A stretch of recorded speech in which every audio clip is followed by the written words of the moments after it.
If you're about to scroll past this, stop. Just stop. My name is Dominic Caruso. I'm 103 years old. I wasn't supposed to make it this far, and honestly, there were times I didn't want to. When people hear my age, they always ask the same thing. What did you eat? Did you exercise? Did you take vitamins? I don't know any of that. What I do know is this.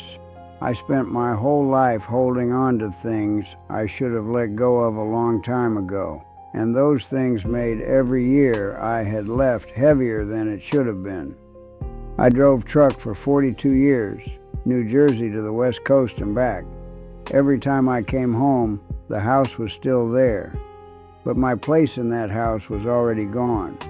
I told myself it would all get better after I retired.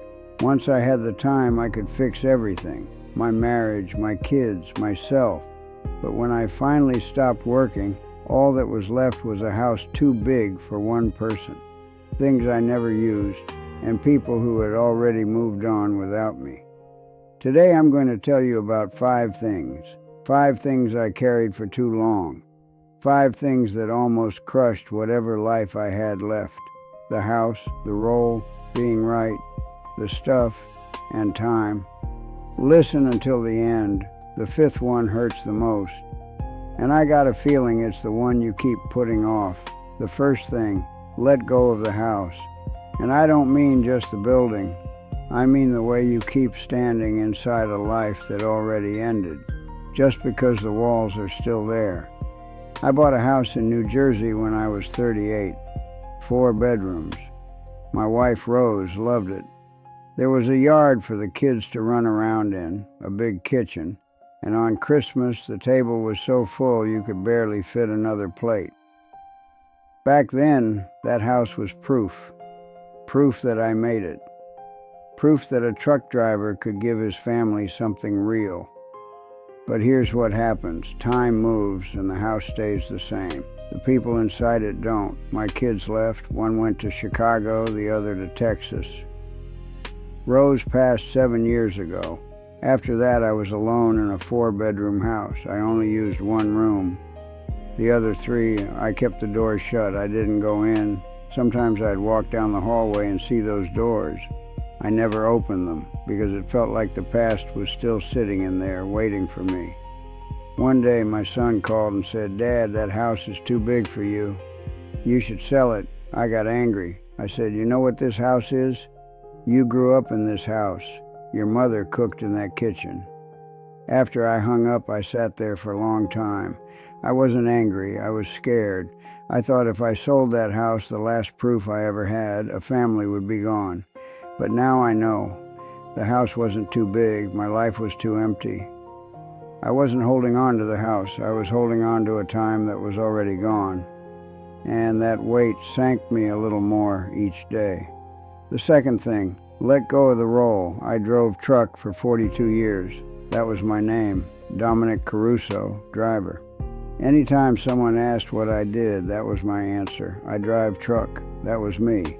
On the road, I was the boss of everything.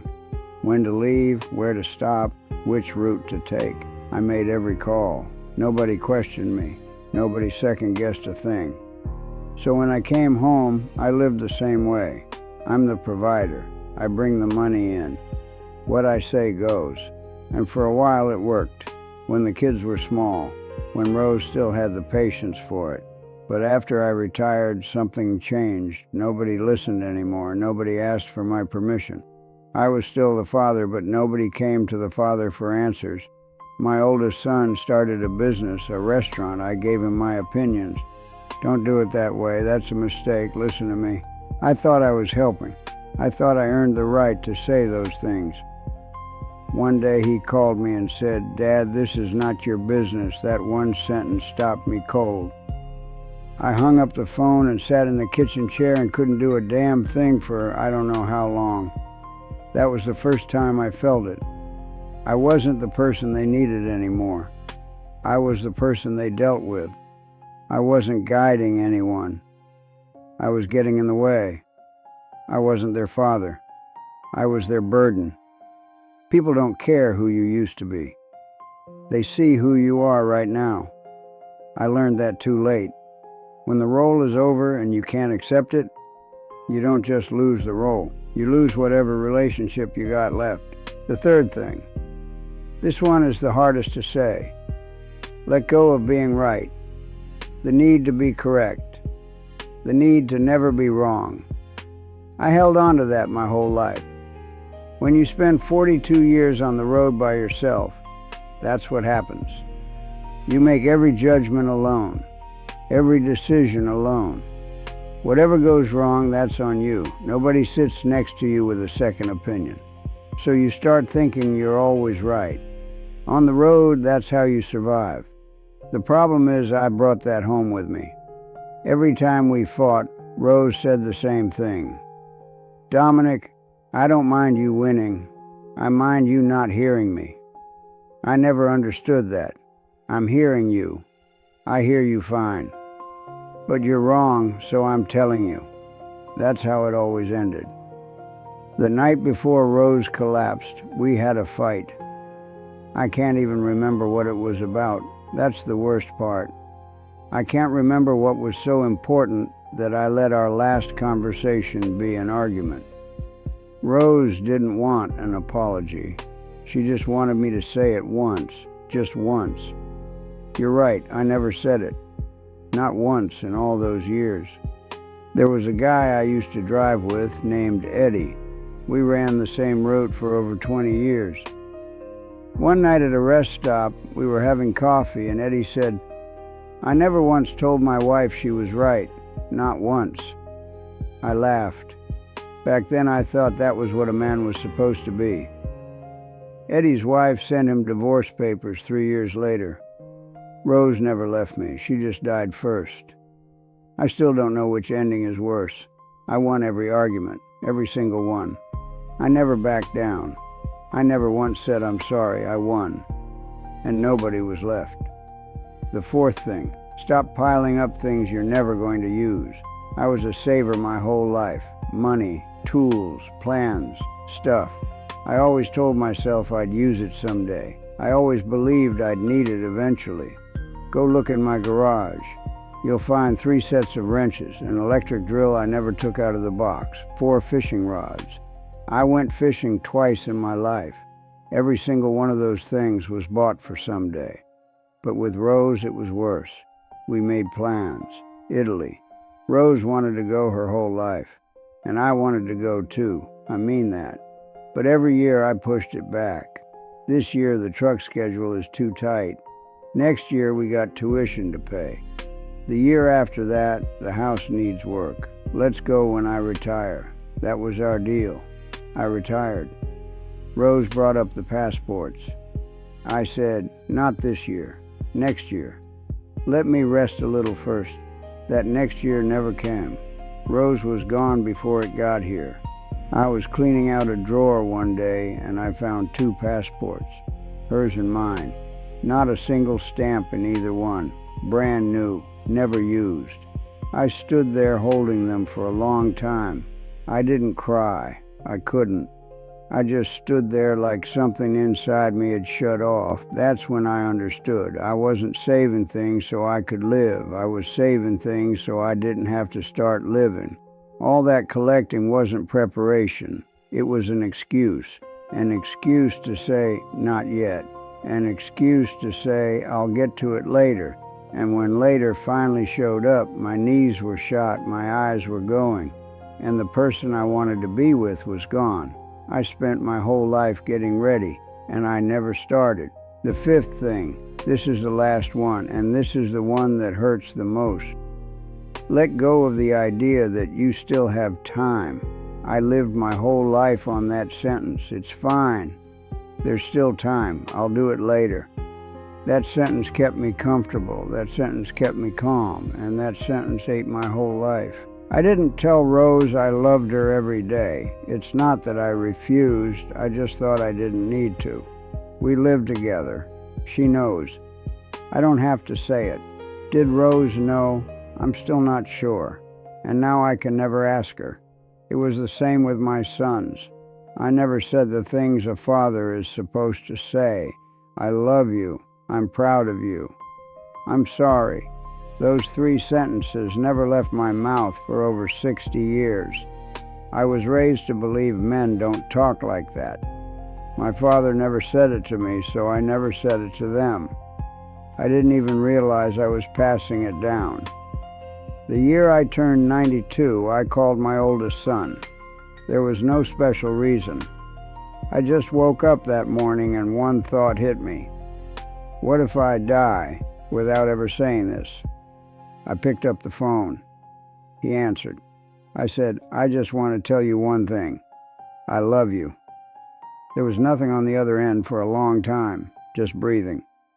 Then my son said, It's late, but thank you, Dad, it's late. Those 2 words broke me. He said thank you, but everything was in the words that came before it. It's late, he knew. He always knew his father never said it. I hung up and sat in the kitchen chair and cried, quietly, for a long time. That was the first time I really felt how much I had been putting off. The words I put off, the trips I put off, the apologies I put off, the love I put off. All of it was too late. Time was never something I had left. It was already gone. I just didn't see it. People say there's still time. I said that too, for 70 years. Time doesn't wait for you. Time leaves without warning. And when you finally look back, there's nothing left. 103 years. People tell me that's something special. You've lived so long. What a blessing. What's your secret? Every time I hear that, I think the same thing. I didn't live long, it just took me a long time. A long time to understand what I was doing wrong. I held on to the house, I held on to the role, I held on to being right, I held on to the stuff, I held on to the idea that I still had time. All of it was me. Nobody told me to carry those things. I picked them up myself. And I couldn't put them down, so my hands were never empty. When your hands aren't empty, you can't hold anything new. You can't hold a person. You can't hold a moment. You can't even hold on to yourself. I only understood that after I let everything go. Letting go wasn't losing something. Letting go was choosing to live whatever time I got left. My days look like this now. I wake up in the morning and I make a cup of coffee. Sunlight comes through the kitchen window. I sit in my chair and I look outside. I don't do anything. No big house, no role, no right or wrong. Nothing saved up, no someday. All I got is today. And here's the strange part. After I let it all go, I felt something I don't think I ever felt in my life. Free. For the first time in over 100 years, I felt light. I don't know why it took me so long. I had to lose everything before I could see it. I'm 103 years old. I got less time than you. That's why I'm saying this. Let me lay it out one more time. First, stop standing inside a big empty house just because it reminds you of what you used to have. The house isn't too big. Your life is too empty. Second, let go of the role that already ended. People don't care who you were. They see who you are right now. Third, put down the need to be right. If you win every argument and nobody's left standing next to you, you didn't win. You lost. Fourth, stop saving things you're never going to use. That's not preparation. That's just a way to keep putting off your life. Fifth, stop telling yourself there's still time. Time isn't something you got left. It's something that's already passing you by. I carried these 5 things for over 100 years, and I only understood after I let them all go. Holding on and dying is heavy. Letting go and living is light. Pick up the phone. Say the words, hug them. Say you're sorry. If not today, tomorrow isn't promised. It took me 103 years to learn that. Don't be like me. If this reached you today, send it to someone who still has time. Someone you know needs to hear this right now.